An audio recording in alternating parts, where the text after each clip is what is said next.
All right, so this is going to probably be a multi-purpose recording beyond just a team meeting, but let me show you the rest of you saw Sean Harley here with me, and the rest of the team is over here too. And they actually are all happy. I know they look so serious all the time, but they're there we go. Got a couple of them laughing now. All right. All right. And the reality of the situation is that uh one of the main reasons I wanted to show that is because we are doing team training, but I'm gonna be saying some stuff that I think I'm probably gonna end up sharing with the whole tribe. So when I'm looking that way, I want you guys to know that I'm talking to them, but I'm also talking to you. So the first thing I wanted to talk about today is protecting your confidence, protecting your confidence, because how many people sometimes struggle with confidence? Okay. Almost everybody's hand went up, one exception. And he's a pretty courageous and confident kind of guy. But it's a very, very common thing. And I suspect that if on the other end of this camera, I asked the same question, and it's hundreds of people, that many would raise their hand. So I want to talk about, because we all know that confidence is a very, very important black belt superpower. In fact, we take it outside of just the realm of our martial arts program and talk about life in general. Somebody tell me a time that you made a good decision out of a lack of confidence. There isn't one. You can't think of one. Tell me a time that you did something great out of a lack of confidence. Truth is, you'll find, and I see you kind of realizing that that's not the way it works. You have to have confidence to be great at anything. You even have to have confidence to make the right decision. So today, what I want to do is give you just a couple confidence hacks, okay? And they're going to be extremely complicated. Now they're going to be very, very simple. I say that as a joke because you can do this immediately. It's almost going to sound too simple when I say it, but I'm telling you, it's the secret, okay? So the first thing is this, is to identify all the things, people, activities, inputs that rob you of confidence. Right now, you're all thinking of particular people or particular things or particular. And one that, by the way, is a commonality pretty much for everybody is the news. Raise your hand if you've ever watched the news and come back far more confident for it. Of course not, right? Because that's not what the news does. On the other hand, have you ever watched the news and gone, oh my God, things are bad. The world's falling apart, right? Like the whole world's doing that right now, right? So quite frankly, that's why I don't watch the news.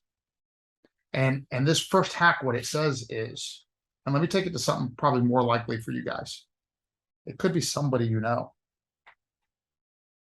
And if it's somebody you know, raise your hand if there's anybody in your life who makes you feel worse about yourself instead of better. Wow, everybody. Okay, that one got unanimous. So you're thinking about that person. Let me give you some hacks.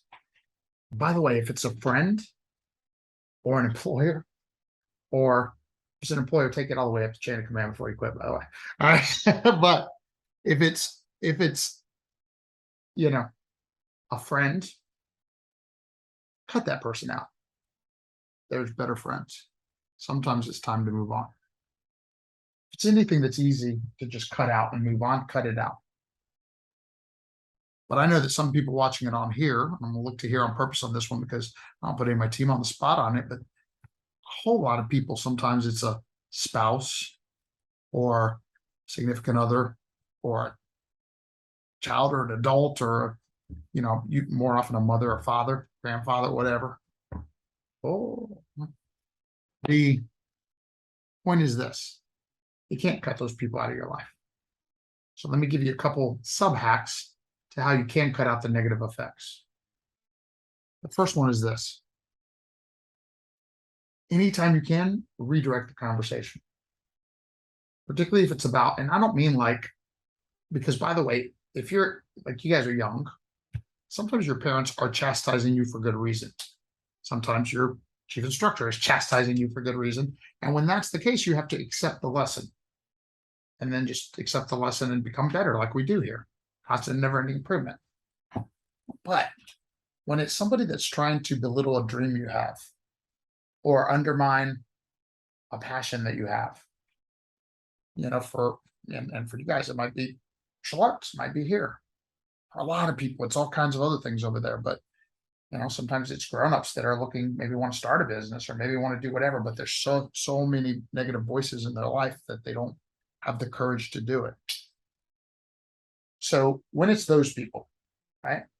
When you're a little older and you have mom or dad, or somebody else telling you something that you can't do, sometimes you just got to redirect the conversation and talk to them about other things. And then here's the most important part, because I think I've told the story to you guys, and I know I've written about it, and I think I've said it on video before, but I didn't mean to say it today, but I'll say it again. I was in my late 30s before I stopped listening to the negative voice of my father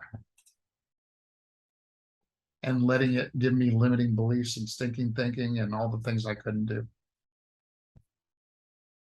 One of the most powerful things you can do to avoid ever being in that situation is just don't ask permission. The thing is, nobody has to give you permission to be successful. Nobody has to give you permission to be your best. Nobody. Who's the only person that's got to give you those permissions? So yourself. That's it.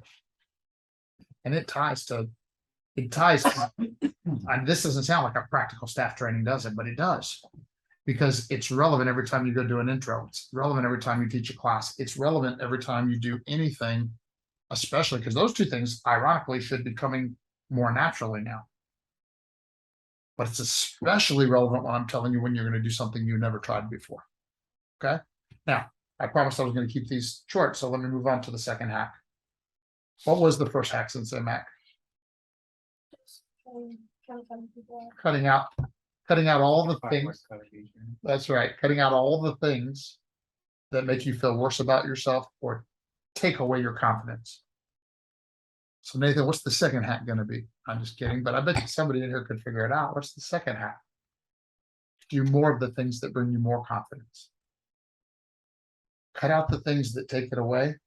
Do more of the things and surround yourself with more of the people that give you more confidence.